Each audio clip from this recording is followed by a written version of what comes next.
support civil and political freedoms, especially freedom in the economic field. Classical liberalism is an ideology that supports the protection of personal freedom and economic freedom. Although it limits government power, classical liberalism still supports the rule of law in order to ensure justice and maintain social order.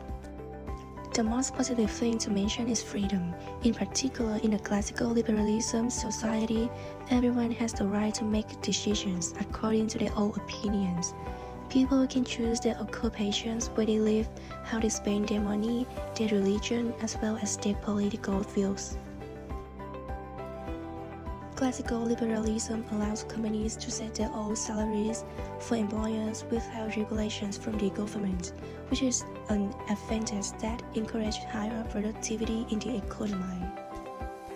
By limiting control from the government, people will reduce the amount of taxes to be paid and increase their income to a higher level.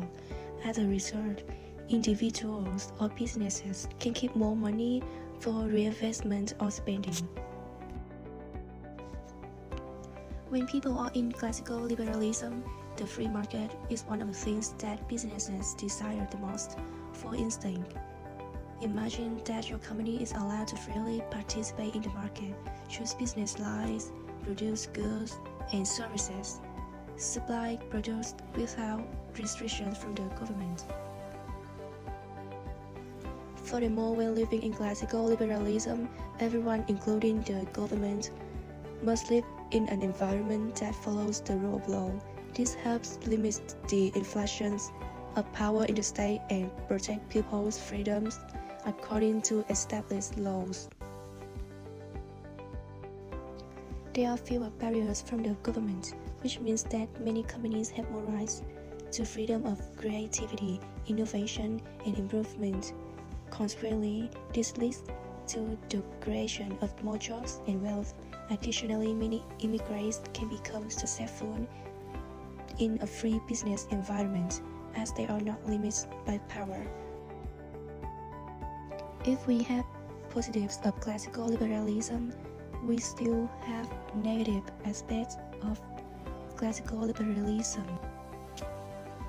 Classical liberalism can be taken advantage of for businesses to exploit long working hours, while wages are inversely proportional to the efforts that workers have spent.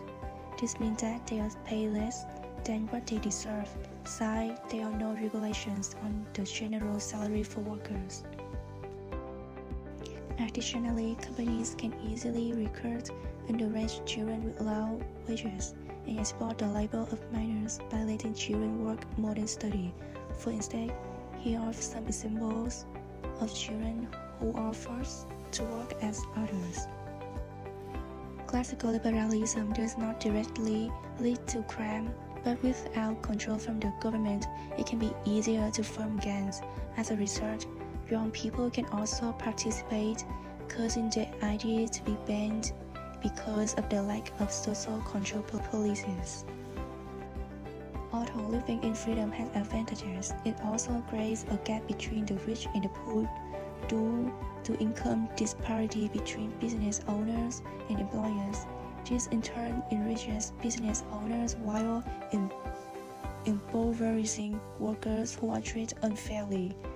So basically, when the business owner has a lot of income but does not pay a salary worthy of the effort that the worker has spent.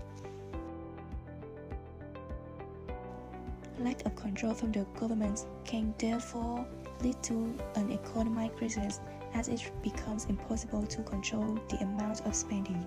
For example, the Great Depression of 1929 is evident that the economy can collapse when the free market is manipulated without reasonable control regulations. Classical liberalism does not care about protecting the environment, which allows companies to freely exploit resources to maximize profits for businesses. Consequently, the environment is also gradually polluted by many toxic substances.